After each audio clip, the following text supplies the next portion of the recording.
nonlinear function. Nah, di nonlinear function itu ada beberapa formula yang bisa teman-teman gunakan. Ini contohnya kondisi nonlinear. Jadi datanya tersebar, terus kita mau coba prediksi kalau linear ini kayak gini, terus kayak non-linearnya kita coba untuk mengambil capture semua yang mau kita gali. Misalkan kita mau misahkan antara X dengan lingkaran, ya udah kita bikin garis lain. Nah, rumus-rumus formulanya ini ada beberapa, ada sigmoid, tan H, relu, dan seterusnya. Gitu.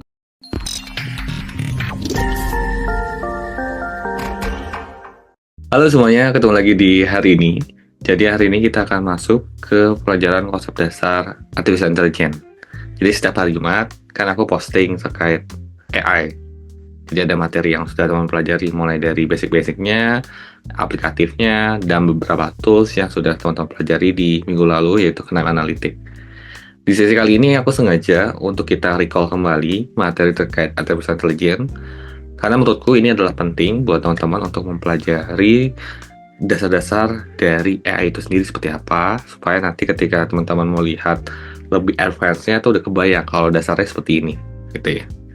Di sesi kali ini kita akan mempelajari beberapa hal, di antaranya teman-teman akan mempelajari terkait dari konsep dasar machine learning, gitu ya. Machine learning itu sendiri apa sih, gunanya apa, fungsinya itu kayak gimana, gitu ya. Contoh-contoh aplikatifnya seperti apa, dan yang kedua dari pembelajaran supervised learning, gitu ya. Jadi kita akan mempelajari lebih dalam. Dari dalam machine learning itu ada supervised, ada unsupervised. Nanti kita belajar bedanya apa sih. Mana yang dikatakan supervised, mana yang dikatakan unsupervised. Contohnya seperti apa di sekitar kita. Dan terakhir adalah deep learning. Gitu ya. Ini karena di era yang cukup berkembang sekarang, teknologi mendorong perkembangan artificial intelligence jadi lebih dalam lagi. Gitu ya. Nah, kita akan lihat contoh dari deep learning itu seperti apa, terus aplikatifnya seperti apa, dan apa yang bisa kita tahu dari deep learning dan bedanya dengan machine learning itu apa. Oke, nggak usah berlama lagi, mari kita coba explore untuk sesi kali ini. Yuk kita explore. Nah, pada dasarnya machine learning itu adalah bagian dari artificial intelligence. Teman-teman agree ya, kalau artificial intelligence adalah bagaimana si mesin itu memahami perilaku dari human-nya itu seperti apa, gitu. Entah misalkan mau lihat bagaimana kita untuk melangkah, atau bagaimana kita menerjemahkan sesuatu, atau bagaimana kita berpikir, itu si AI memahami konteks tersebut. Nah, cara AI memahami konteks tersebut, mereka membutuhkan sebuah machine learning di dalamnya. Yaitu machine learning adalah teknik secara statistical method untuk mempelajari kumpulan data, sehingga bisa memberikan sebuah rekomendasi atau keputusan dan sebagainya. Gitu. Lalu, machine learning itu apa sih sebenarnya? Nah, machine learning itu adalah hal yang dilakukan oleh mesin dalam mempelajari sebuah pola atau pattern dalam kumpulan data dengan algoritma tertentu. Contohnya, kalau misalkan kita, contoh sederhana deh, mungkin kita kan udah pernah kecil ya, bagaimana sih seorang anak itu dapat berjalan?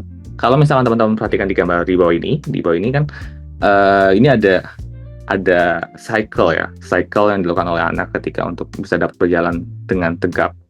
Pertama, mungkin di usia 1 bulan mereka belum bisa bergerak bagaimana, tapi di usia 2 bulan mereka udah bisa bergerakan tangan, kakinya, tapi mereka belum bisa berdiri, gitu ya. 3 bulan mungkin bisa tengkurap aja, tapi belum bisa ngapa-ngapain.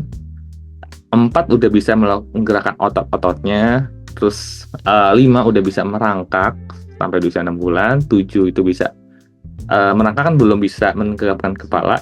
Nah, di usia 7 bulan itu udah bisa menegakkan kepala dengan seimbang. 8 sampai 12 sudah mulai meningkat tuh, mulai bisa berjalan dengan seimbang. Nah, ini adalah proses anak belajar hingga mereka bisa memahami bagaimana sih berjalan. Gitu. Ini sama halnya ketika teman-teman di dalam suatu kelas ya. Di dalam suatu kelas, misalkan bagaimana sih kita untuk bisa mendapatkan nilai skornya 100? Misalkan kita lagi di kelas matematika, gitu. Kita nggak belajar sama sekali, mungkin nggak sih dapat 100? Mungkin aja, tapi sulit. Tapi ketika kita udah diinput dengan pembelajaran matematika, gitu, kita pun bisa menjawab soal ujian nantinya kan, gitu. Nah, gimana kita menjawabnya? Karena kita udah tahu polanya. Kalau misalkan soal matematika gini, 1 ditambah 2 itu berapa sih? Nah, kita udah belajar nih kalau dengan pemisalan 1 ditambah 2 itu harusnya 3 gitu ya. Oh, jadi nanti ntar kalau ada soal tes ini jawabnya 3. Kita kan mempelajari pola kan. Nah, itu adalah perannya si machine learning ini sendiri nih di dalamnya untuk mengetahui pola-pola apa sih yang harus mereka ketahui untuk memberikan sebuah keputusan. Sama hal seperti anak. Nah, kalau kita review lagi ya, si anak ketika untuk dapat berjalan, itu mereka ada berapa step kan? Mulai dari usia 1-2 bulan, mereka mengangkat sebagian tubuh, 3-6 bulan mampu merangkak, 7-8 bulan udah mampu duduk dan menyeimbangkan badan, terus 9-11 bulan udah berjalan dengan percaya diri gitu. Anak punya prosesnya. Mereka mempelajari sebuah pattern setelah beberapa kali latihan.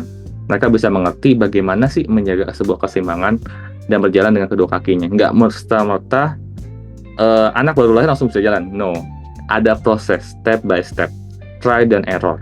Mungkin alangkah awal ada jatuh atau kesandung atau bagaimana. Dan dia belajar day by day, month by month untuk mengerti bagaimana mereka berjalannya gitu.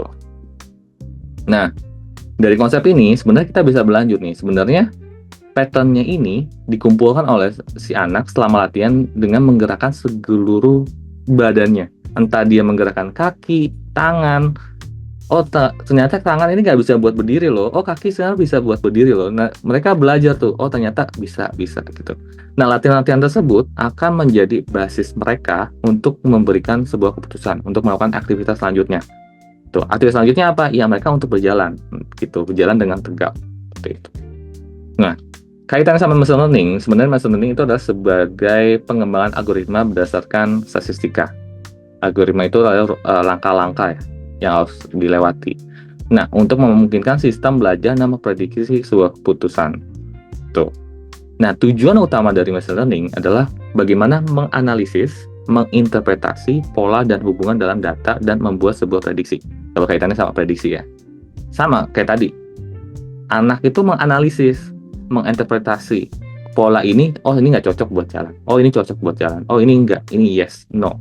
Gitu. Dan lihat, oh ternyata kalau mau berdiri nggak harus loh tangannya dikatasin. Oh ternyata kalau berdiri kita harus duduk dulu. Oh kalau mau diri harus gimana gitu. Itu polanya yang mereka pelajari. Nah, ini kita udah bahas tentang konsep dasar machine learning. Nah, kita akan coba lanjut nih. Sebenarnya di sekitar kita tuh ada nggak sih contoh-contoh penerapan machine learning di sekitar kita? Ya, banyak. Aku jawab bisa banyak. Bahkan teman-teman nggak notice kalau ini semuanya dibangun oleh atas dasar machine learning. Contoh pertama itu adalah chatbot. Nah, beberapa perusahaan besar di Indonesia banyak sekali menggunakan layanan chatbot. Kenapa? Karena untuk menghemat biaya pegawai, nggak mungkin dong pegawainya di on standby 24/7 untuk menjawab semua pertanyaan nasabahnya atau pelanggannya gitu. Let's say kalau misalkan perusahaan besar, contohnya DBS atau Bank Mandiri, nggak mungkin mereka harus punya, misalkan ada yang masuk calling ke mereka, misalkan ada 10 juta, mereka punya nasabah yang dipegang misalkan ada 10 juta, nggak mungkin mereka harus standby 10 juta orang ketika nanti ntar ada nelpon dari 10 juta nasabah tersebut, kan nggak mungkin. Kalau let's say lah, seenggaknya cuma 10%, 1 juta nasabah akan melakukan calling setiap harinya misalkan, kan nggak mungkin mereka harus standby 1 juta orang kan untuk menjawab pertanyaan setiap nasabah atau pelanggannya gitu. Makanya dalamnya chatbot adalah mereka untuk menjawab dan membantu nasabah atau pelanggannya tentang terkait masalah yang mereka hadapi. Contohnya kalau misalkan teman-teman perhatikan di gambar berikut, chatbot ini bertanya apa yang mereka bisa bantu. Terus dia bilang saya mau nyewa mobil. Nah, si algoritmanya itu akan mapping nih. Dia jawabannya apa nih? Mau rent a car atau just visiting gitu. Kalau rent a car dia akan nanya berapa lama dia akan mau ngerent. Apa sehari, sejam, sebulan. Nanti dari jawaban dari pelanggan tersebut nanti akan ada feedback lagi. Oh kalau kamu mau ini, kamu bisa akses ini dan sebagainya gitu. Banyak banget. Nah selain itu apa dari chatbot? Fraud detection. Jadi fraud detection itu adalah bagaimana sistem mengetahui nasabah ini mencurigakan dari pola transaksi dan perilaku nasabah. Jadi ketika nasabah melakukan payment ya di salah satu mesin edisi atau mesin ATM let's say, nanti datanya itu masuk tuh ke dalam back end dari transaksi tersebut. Nanti dia akan masuk ke model fraud detection-nya. Nah, di fraud detection nanti kasih API kalau misalkan di dalam ini. Nanti teman-teman bisa belajar, kita akan klik bagaimana sih membuat REST API. Nah, kasih feedback API, oh ternyata nasabahnya ini nggak fraud. Nanti boleh, oke, dia bisa menerima transaksi tersebut. Terus kalau misalkan fraud, terus kasih notifikasi gitu dan sebagainya. Jadi itu kita bisa tahu apakah kartu yang dipakai itu adalah fraud atau bukan. Itu. Nah, bukan hanya fraud detection, banyak banget. Yang ketiga adalah diagnostic medics. Berarti nggak cuma berhenti kalau sebelumnya kita bahas kaitannya banyak banget di perbankan, nggak cuma hanya di sana, tapi juga bisa di medis. Jadi banyak banget di medis itu menggunakan diagnosisnya itu menggunakan machine learning. Jadi mereka melihat dari data-data historical, terus dari data hasil tes, ini nasabahnya tuh diagnosisnya penyakitnya apa. Banyak kok perusahaan-perusahaan menggunakan sinar X, MRI, CT scan dan sebagainya untuk membantu menganalisa nih. Oh kalau nasabah dengan MRI ini, CT scan ini dia penyakit apa dan sebagainya. Itu mereka melakukan analisa seperti itu. Jadi nanti ntar ada kayak pick list ya. Jadi dari nasabah terus yes no dan sebagainya. Dan bukan hanya itu, seperti customer segmentation and marketing, gimana caranya kita memahami pelanggan dengan baik atas produk yang kita bagikan. Mungkin ada beberapa nasabah itu suka produk A, jadi kita akan spesifikasi produk A untuk nasabah A, terus yang B ini, C ini, dan seterusnya. Lain sebagainya adalah produk recommendation. Nah, teman-teman pernah coba nggak ketika teman-teman lagi, misalkan kita lagi rame-rame nih berkumpul, terus kita lagi ngomongin tentang headset. Terus tiba-tiba kita lagi buka media sosial, kok ada iklan-iklan headset ya dari tadi ya? Padahal kita cuma ngomongin aja. Apakah Google ini mendengar pembicaraan kita gitu, dan sebagainya. Itu kan mungkin jadi kayak pertanyaan sekitar kita ya. Nah, mereka menggunakan produk recommendation. Jadi apa yang kita bahas itu mereka kasih rekomendasi. Oh, kalau misalkan kita lagi bahas tentang headset, dia kasih rekomendasi. Oh, orang ini mau beli headset nih, jadi kita kasih rekomendasi. Atau mereka juga bisa, mereka lagi cari di aplikasi platform e-commerce, Shopee misalkan, headset sama monitor. Nah, biasanya kalau orang cari headset sama monitor, dia butuh speaker. Jadi nanti dia kasih rekomendasi, silakan nih beli speaker ini, gitu, dan sebagainya. Jadi itu sistem di HP-nya kita, terus dia bisa mengasih rekomendasi produk-produk yang bisa kita pilih. Nah, terus yang berikutnya itu adalah churn prediction. Churn prediction mungkin bagi sebagian orang tuh apa tuh churn gitu ya. Churn itu artinya adalah apakah nasabah itu akan berhenti menggunakan produk layanan atau enggak. Jadi kalau misalkan teman-teman perhatikan di sini, misalkan ini adalah sebuah produk gitu ya, produk dari sebuah perusahaan. Nah, ada new customer, dia pasti akan masukkan. Nah, ada juga nasabah-nasabah yang enggak loyal terhadap perusahaan tersebut karena memang mereka menggunakan produk tersebut karena biaya adminnya murah. Terus karena udah nggak biaya adminnya murah lagi, ya mereka berhenti dari mencoba pelayanan tersebut gitu, menggunakan kompetitor dan sebagainya gitu. Jadi churn prediction tuh kita ngeprediksi apakah misalkan ada namanya Budi ini bakal berhenti atau enggak ya nanti ketika kita kasih promo ini gitu dan sebagainya. Besarannya dua sebenarnya, data structure sama unstructured data. Tengah-tengah diantaranya itu adalah semi-structure. Kalau misalkan teman-teman perhatikan di data ini berikut, kalau data structure itu cenderung dia punya polanya teratur ya, gitu. Terus ini bentuknya dalam bentuk table nih contohnya. Yang awalnya kita punya datanya unstructured, bentuknya text. Kita mau convert menjadi structure, bentuknya table. Tuh. Nah, semi-structure itu adalah lebih fleksibel dari structure, dan dia biasanya dalam bentuk kayak JSON. Berikutnya dalam bentuk JSON-nya seperti berikut dari data berikutnya. Nah, kita coba bedah satu-satu. Apa sih bedanya antara structure, unstructured, dan semi-structure? Kalau misalkan data structure itu datanya formatnya terorganisir dengan pola tertentu dan dapat disimpan dalam bentuk tabel dengan adanya kolomnya. Contohnya kalau misalkan saya punya database. Nah, database-nya itu kan mungkin akan terkoneksi satu sama lain dong. Kalau misalkan bentuknya nggak berbeda-beda, even dia nggak bentuk table, nah kita nggak bisa connect nih antar database. Makanya di sini contohnya kita mau punya review, contohnya review, ya pasti kita akan konekin ke user ID buat dapetin siapa sih yang komen review tersebut, terus produk ID-nya produknya apa sih gitu. Dan makanya biasanya kalau kitanya data structure itu bentuknya table dan kita bisa analisis. Ini contoh dasarnya kayak teman-teman buka Excel lah ya. Tuh, kalau misalkan di Excel kan kita bisa gali-gali data dari lebih detail dari data tersebut kan. Terus kalau data semi-structure itu lebih fleksibel daripada data structure.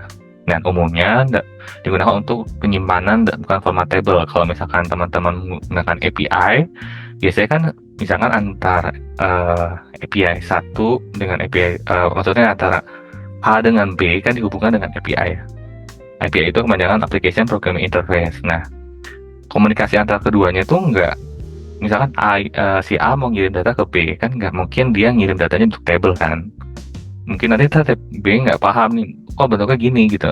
Makanya dia akan ngirim bentuknya JSON agar si B-nya itu bisa memahami itu apa yang dia send ke si B. Nah, biasanya ada beberapa nih data semi-structure. Pertama itu JSON, JavaScript Object Notation, terus HTML, Hypertext Markup Language, terus habis itu PDF atau XML, Extensible Markup Language, seperti itu. Nah, kalau misalkan data tidak structure itu seperti apa? Data tidak structure itu tidak memiliki format teratur dan sulit diagnosis dalam bentuk table. Contohnya, teman-teman punya video misalkan di HP. Itu kan formatnya beda-beda kan, gitu. Video, foto, teks, dan sebagainya. Nah, ini kan kita belum bisa mengorganisir data-data tersebut kan. Cuma kita bisa mengcompile dalam satu galeri untuk menyimpannya, seperti itu. Begitu. Itu bedanya antara tipe data yang ada di pengolahan machine learning. Soalnya kita akan coba lihat dari sisi workflow-nya seperti apa sih kalau di machine learning. Jadi kalau misalnya machine learning itu dimulai dari data ingestion, itu dilakukan oleh data teman-teman data engineer. Habis itu dilakukan exploratory data analysis di tahapan ini. Terus kita coba data preparation untuk menyiapkan lebih detail dari datanya. Data preparation itu entah teman-teman nanti men-splitting data dan sebagainya. Habis itu akan melakukan modeling. Modeling ini sebagai kayak belajar apa yang dipelajari tuh. Terus habis itu setelah itu kita evaluasi dong hasil belajarnya itu kayak gimana. Kalau udah oke, lanjut, tapi kalau nggak oke, kita review lagi model yang digunakan apakah harus diubah atau enggak ini. Nah, kalau udah oke, di sini sebagai train model terus disimpan ke production untuk digunakan lagi untuk data-data baru yang akan masuk ke dalam database-nya kita. Lebih besar kita akan coba deep dive ke bagian ini ya, ke bagian ini offline apa ini. Karena di sini kita akan lihat bahwa di dalam detailnya itu ada beberapa tahapan. Jadi dataset masuk di pre-processing kan. Karena kenapa harus di pre-processing? Bisa jadi ada yang kosong, ada yang missing ya, kosong atau missing, atau ada yang tipe datanya berbeda yang seharusnya. Terus kita akan coba ngebagi kalau contohnya bikin supervised learning, nanti detail akan kita bahas. Ada feature dan classes. Terus di sini kita bagi 3 data. Pertama ada data training buat orang itu latihan, data validation buat ngevalidasi apakah modelnya itu udah oke, dan habis itu ada data testing untuk ngetes hasil modelnya. Biasanya orang itu hanya menggunakan data training sama data testing aja, jarang orang menggunakan data validationnya gitu. Nah, biasanya data validation itu buat ngetune si modelnya seperti apa. Nah, udah jadi modelnya baru dibuat final model. Final modelnya untuk data baru, ntar ada predicted classesnya akan seperti apa dari data baru tersebut. Lebih in depth, maksudnya data training dan testing itu gimana sih, Kak? Contoh gini, misalkan ini adalah Aurel. Ya, Aurel tanggal 19 Oktober ini dia akan melakukan ujian biologi. Oke, guru udah kasih, oke, anak-anak, kita akan belajar 10 soal ini ya, gitu. Dikasih 10 soal ini. Set. Si Aurel, dia belajar 10 soalnya, baik itu belajar maupun latihan, gitu. Jadi kan gurunya udah kasih nih soal latihannya yang harus dipelajari oleh anak-anak. Oke, latihannya udah dikasih, dia belajar tuh 10 soal ini sama 10 jawabannya. Latihannya pun juga 10 soal yang sama, gitu. Oke, dia dapat skornya 85. Terus di lain hal, ada Aurel juga coba mekanisme yang kedua, yaitu dia belajarnya 8 soal, dan 2 soalnya dia keep tanpa ada jawaban. Terus dia coba ngerjain 2 soal itu, ternyata dia dapetnya 75. Menurut teman-teman, mana studi case yang mencerminkan kemampuan si Aurel? Kalau mungkin kita agree ya, si kemampuan Aurel tuh di sini. Karena kalau misalkan di atas, dia belajarin hal yang sama, terus di tes yang sama. Hasilnya, yes gitu. Tapi ketika dia belajar yang berbeda sama tesnya, dia itu hasilnya ternyata jelek. Artinya apa? Jadi dia harus belajar lebih banyak lagi kan, gitu. Jadi untuk mengukur kemampuan si Aurel itu seberapa bisa sih dalam mengerjakan soal, seperti itu. Oke, sekarang kita coba masuk terkait tipe machine learning. Nah, tipe machine learning itu sebenarnya cakupan besarnya ada 3. Pertama itu ada supervised, unsupervised, sama reinforcement learning. Tapi kita nggak fokus ke reinforcement learning, kita akan fokus ke duanya ini, yaitu supervised sama unsupervised gitu. Dan hari ini kita akan fokus ke supervised learning yang dibagi antara classification sama regression. Kalau di classification biasanya itu kan bentuknya itu data labelnya bentuk kategorikal. Nanti kita ngelihat maksudnya kategorikal gimana datanya. Terus biasanya digunakan untuk fraud detection, image classification, customer retention, diagnostic. Kalau kita nyari regression lebih ke forecasting, prediction, process automation, dan new insight. So, kita coba bedah dulu. Supervised learning itu apa sih? Supervised learning itu adalah contoh kita punya inputan data, yaitu label belum data-data ini seperti ini, dan kita punya labelnya nih. Nah, kita mau mapping mana yang disebut elephant, mana yang disebut camel, mana yang disebut cow. Nah, nanti ntar ini masukin ke dalam algoritma. Ini adalah modeling ya, algoritmanya. Kita siapkan training datasetnya, sama testing datasetnya kita siapkan. Terus kita processing buat memprediksi ini. Tuh. Nanti labelnya kita udah tentuin nih. Labelnya pokoknya kalian harus ngeprediksi ini gitu ya. Nanti data baru ini kita coba tes, ternyata dia prediksinya sesuai. Intinya supervised learning adalah ada label atau target yang akan ditebak. Kalau kaitannya di sini adalah kita mau menebak apakah dia gajah, unta, atau sapi. Seperti itu. Nah, di dalam supervised learning sebenarnya ada 2 nih yang teman-teman harus ketahui. Pertama itu ada regression sama classification. In div kita akan coba bahas nanti. Tapi di dalam supervised learning itu ada contohnya nih, kita punya data training kayak gini. Data training itu kita udah mapping nih. Trainingnya ini, Y-nya ini. Sedangkan data testing, Y-nya kita nggak tahu apa. Jadi kita mau coba prediksi nih dengan model yang udah kita di algoritmnya, ini yang udah kita buat. Nah, di dalam data training itu ada 2 nih, dua, yaitu fitur. Fitur itu disebut variable, predictor atau independent variable. Target itu adalah label sama dependent variable. Dari ini, si data dipelajari untuk nentuin pola Y-nya itu seperti apa, terus habis itu ditesting. Nah, di dalam regression sebenarnya labelnya ini berupa numerical. Kalau misalnya teman-teman perhatikan di sini bentuknya angka kan, gitu. Nanti ntar kita bisa prediksi nih. Kalau ini kebetulan kita mau prediksi harga rumah. Nah, ketika data harga rumahnya luasan rumahnya sekian, jumlah kamarnya sekian, jumlah tempat kamar mandi sekian, terus lokasi di sini, terus udah umurnya udah berapa, rumahnya itu harganya berapa sih di pasaran. Nanti kita bisa prediksi dengan data-data yang udah kita pelajari sebelumnya. Kayak tadi Aurel udah belajar, terus kita Aurelnya dites lagi kan untuk melihat secara kemampuan Aurel itu dia gimana sih buat menyelesaikan sebuah tugas tes dari biologi itu sendiri itu. Nah, kalau misalkan classification dia fokus ke kategorikal. Jadi kalau misalkan teman-teman lihat targetnya bentuknya kategorikal. Kalau sebelumnya numerical, ini sekarang targetnya bentuknya kategorikal. Nanti dari ini juga buat digunakan untuk nge-testing lagi. Testing ketika ada dataset baru, terus dia nentuin apakah dia lulus atau enggak dalam ujian kenaikan kelas. Seperti itu. Oke. Itu in div detail dari supervised learning. Hopefully teman-teman bisa dapat overview terkait supervised learning. Pada dasarnya adalah konsep data dari supervised unsupervised learning adalah pembelajaran yang dilakukan tanpa target atau label. Jadi, si model ya akan melakukan identifikasi kemiripan dan pengelompokan dari data tersebut. Contohnya kalau misalkan teman-teman perhatikan di gambar di atas ini, jadi itu ada 3 gambar. Raw datanya nggak punya label target. Jadi mesin nggak kita ajarin bahwa ini adalah gajah, ini adalah unta, ini adalah sapi. Kita nggak ajarin. Tapi kita meminta si mesin untuk mengelompokkan mana yang mirip.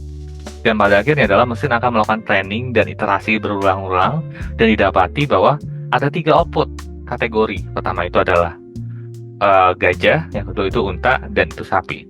Nah, bedanya dengan sama supervised learning itu apa sih dengan unsupervised? Ini contoh sederhananya. Jadi kalau misalkan teman-teman perhatikan di sini, di robotnya ini, di supervised learning, kita ajarin.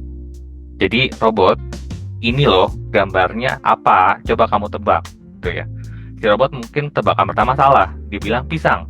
Bukan, robot itu salah. Lalu dia menjawab yang kedua, apel. Yes, kita benar. Nah, hasil dari dia prediksi benar itu dijadi iterasi pembelajaran buat si robot. Oh, ternyata kalau milih pisang itu salah, berarti besok gak boleh milih pisang lagi, makanya milih apel. Sedangkan di unsupervised learning, kita kasih aja nih, robot nih, aku punya data ada pisang sama apel. Coba kamu kelompokin mana yang dikatakan pisang, mana yang dikatakan apel. Dia akan coba iterasi.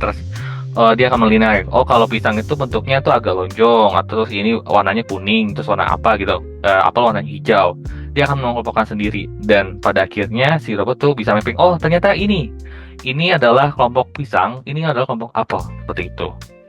Jadi di unsupervised learning sebenarnya kita tidak punya label atau target. Yang kita miliki adalah fitur only. Jadi cuma fitur-fitur only aja. Namun dari fitur-fitur tersebut kita mappingkan. Jadi kita buat sebuah labeling target lah ya dari unsupervised datanya yang dari fiturnya itu. Pada akhirnya hal-hal yang berbeda itu akan dikelompokkan. Contohnya kalau misalkan dia bentuknya persegi-persegi, lingkaran sama segitiga dikelompokkan jadi satu bagian gitu. Dan materi dari unsupervised learning kita akan coba fokuskan ke salah satu fokus, yaitu clustering. Di clustering, teman-teman akan banyak belajar hal, yaitu recommended system, targeted marketing, customer segmentation, yang mana ini akan berguna ketika teman-teman di dunia kerja nantinya, gitu. Salah satu hal yang biasa untuk saya jadi contoh, pemisalan ketika clustering itu sederhana gini. Teman-teman pasti pernah datang ke acara reunian ya, baik itu SD, SMP, SMA, ataupun kuliah. Misalkan nih, teman-teman datang, teman-teman pasti melihat orang-orang tuh akan datangnya berkelompok. Maksudnya berkelompok gimana? Mungkin yang pertama adalah orang yang udah akrab di waktu sekolah. Dulu, misalkan saya akrabnya sama Eko gitu ya. Saya nanti datang bareng sama Eko, terus ngobrolnya sama Eko doang. Padahal di situ ada ratusan orang ya, gitu. Ataupun jadi lokasi daerah yang sama. Saya sama Budi asalnya dari Jogja. Ya udah, kita ngomongin Jogja, terus gimana pulang ke Jogjanya, terus tinggal di Jogjanya di mana. Nanti ntar lebih ke sana kan, lebih cari kemiripan. Ataupun kemiripan lainnya, contohnya ada berapa orang yang ketika ngumpul reuni ya mager aja gitu, duduk aja di dalam, kita ngomongin bareng-bareng aja pencapaian, terus apa yang jadi pembelajaran dan sebagainya. Ada juga yang ketika ngumpul ya have fun bareng-bareng, main games dan sebagainya. Jadi kan ada segmentasi sendiri. Ada yang happy sendiri, ada yang memang ada acara ngumpul rame-rame untuk cerita dan sebagainya gitu. Itulah salah satu penerapan dari sebuah clustering. Pada akhirnya adalah clustering sendiri adalah pengelompokan berdasarkan kemiripan karakteristik antar data-data yang tersedia. Yang awalnya kita miliki adalah unlabeled data, jadi nggak punya targetnya, kita kelompokkan dengan label clustering yang mau kita buat. Salah satu algoritma yang bisa teman-teman gunakan adalah K-means. Nah, K-means itu biasanya teman-teman men-trigger dulu nih, jumlah clusternya itu ada berapa. Kalau di sini jumlah clusternya itu saya triggernya ada 3. Namun centroidnya nggak tiba-tiba langsung ada di sini ya teman-teman. Centroidnya teman-teman bisa taruh di mana-mana, bisa di sini di sini. Nanti centroidnya akan berjalan sendiri menentukan iterasi-iterasi mana yang paling tepat untuk mengelompokkan 3 clusternya ini. Ataupun kalau misalkan teman-teman nggak tahu jumlah clusternya berapa, teman-teman nanti ntar bisa nentuin, ada rumusnya untuk nentuin elbow-nya berapa, key-nya ini berapa, itu bisa dirumuskan juga gitu. dalam mempelajari konsep dasar dari deep learning, kali ini saya akan coba kasih briefing teman-teman terkait use case yang bisa dipakai. Contohnya, kalau misalkan teman-teman mengikuti materi-materi tentang Excel, itu sering banget kita belajar tentang Spotify. Nah, kali ini kita mau coba ngepredik chartnya dari penyanyi itu akan kemana sih kalau misalkan punya kriteria-kriteria fitur yang mau kita gali. Nah, saat ini posisi teman-teman bayangkan adalah teman-teman seorang data scientist di perusahaan Spotify ya. Terus habis itu teman-teman mau cari tahu apa yang membuat lagu itu masuk ke lagu viral di chart. Baik itu viral atau top ya. Gitu. Nah, fitur-fitur yang kita pakai itu ada 8 ya. Pertama itu ada accessibility, balance, sampai ke gender. Termasuk yang jadi goalnya kita adalah Spotify chart ini sendiri. Kalau misalkan kali ini mungkin teman-teman akan menggunakan supervised learning, tentu karena kita punya label targetnya kan. Nah, biasanya yang kita gali dari supervised learning adalah kita melihat hubungan antara fitur dengan targetnya. Jadi hubungannya seperti apa sih? Baik kayak misalkan gender ke Spotify Chat itu ada ngaruh nggak? Terus likeness sama Spotify Chat itu ngaruh atau enggak? Jadi itu lebih melihat hubungan antara fitur dengan targetnya. Sedangkan secara detail kita nggak gali interaksi antar fitur untuk memprediksi target. Jadi pada akhirnya adalah ini seperti ini. Jadi kita cuma goalnya adalah memprediksi dari masing-masing fitur ke targetnya itu seperti apa. Yang pada akhirnya ini nggak ada interaksi kan antar fiturnya. Sehingga kalau misalkan kita buat nih, contoh kita mau lihat 3 variabel, gender, energi, sama Spotify chart. Nah, gender sama energi itu nggak punya interaksi karena bukan sebagai goal. Tapi gender itu punya interaksi dengan Spotify chart. Jadi kayak misalkan let's say semakin apa gendernya apa gitu. Tapi dia nggak punya interaksi dengan energi. Sehingga bentuknya itu paralel terhadap sumbu X-nya itu di energi itu sendiri, seperti itu. Dengan adanya teman-teman mempelajari deep learning, pada akhirnya teman-teman akan mengetahui interaksi antar fitur. Jadi kalau misalkan teman-teman ditanya, sebenarnya ada hubungan nggak sih antara gender sama energi, itu teman bisa gali. Bisa jadi yang female itu mungkin peringkat chartnya akan paling tinggi di atas, di 1, 2, 3, bisa jadi. Ataupun male mungkin ada di setelah female, punya possibility seperti itu.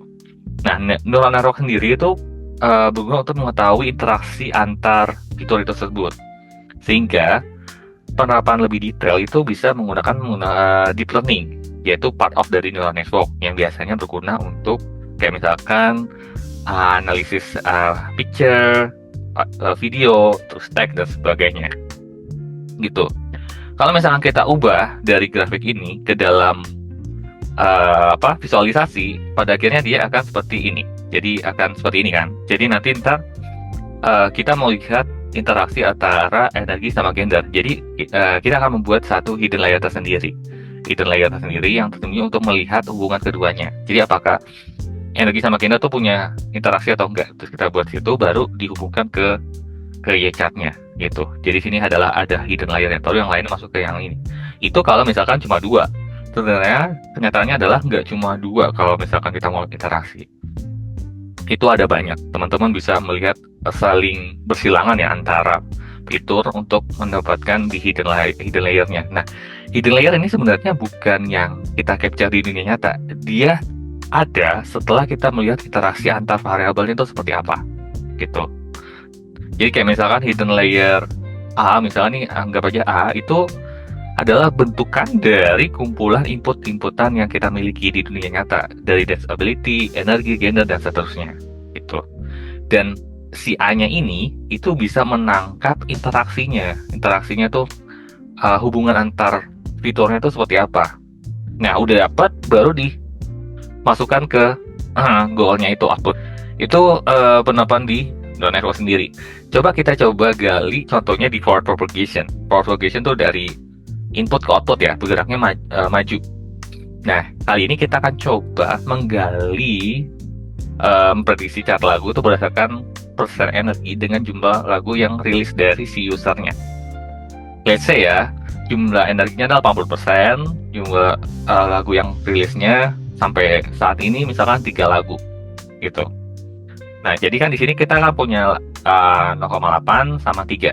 Nah, hidden layer ini kita tentuin. Jumlah hidden layer itu ada berapa kita yang tentukan. Misalkan kayak ini saya menentukan ada 2 hidden layer. Jadi kita tentuin jumlah hidden layernya. Terus dari hidden layernya tersebut kita masukkan yang namanya adalah bobot. Bobot itu kita yang inisiasi. Jadi bobot itu yang ada di sini. Ini bobot, ini kita yang inisiasi bobot-bobotnya. Nah, kemudian untuk menghitung si hidden layer, hubungannya itu cukup mudah, teman-teman. Cukup mengkalikan 0,8 dikali 1, 3 dikali minus 1. Pada akhirnya adalah dapatnya minus 2,2. Begitupun sebaliknya untuk yang B, yang ini misalkan. Ini adalah 1 dikali 0,8, 3 dikali minus 1, dapatnya minus 2,2 gitu. Dan setelah kita udah dapat di hidden layer seperti apa, kita coba lagi hitung untuk di outputnya.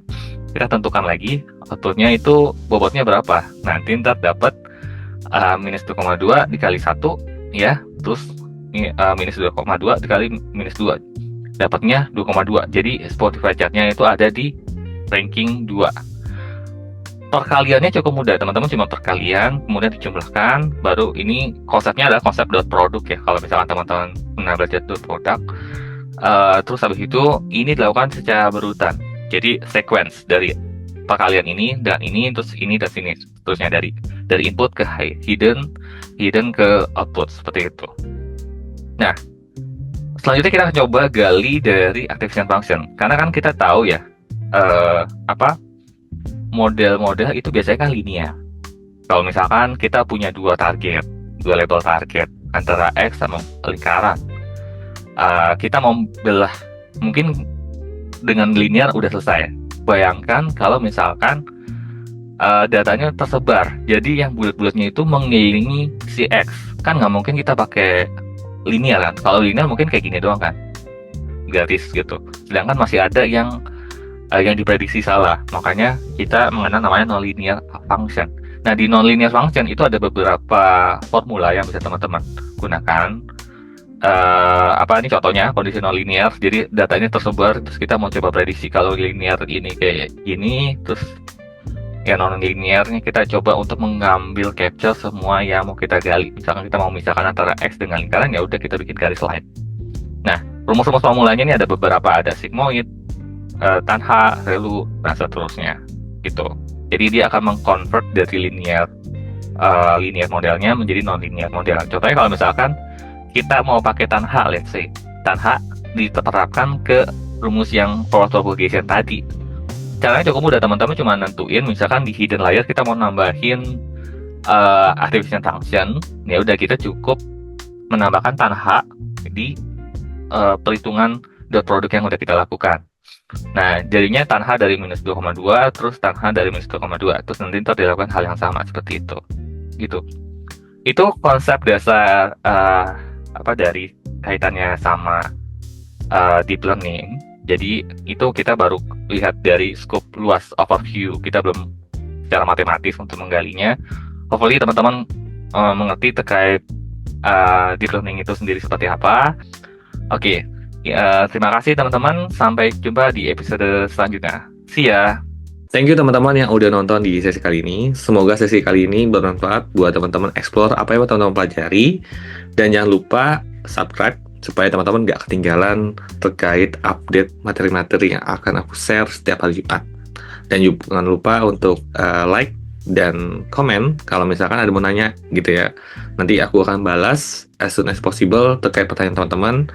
Teman-teman boleh kayak misalkan ada tugas, task hadapin tertentu, boleh drop aja di chat, nanti kita coba bahas di bawah ya. Nanti barangkali bisa jadi bahasan untuk aku bawa untuk di materi setiap hari Jumat gitu ya. Sekian dari aku untuk sesi kali ini, sampai ketemu di minggu depan. See ya.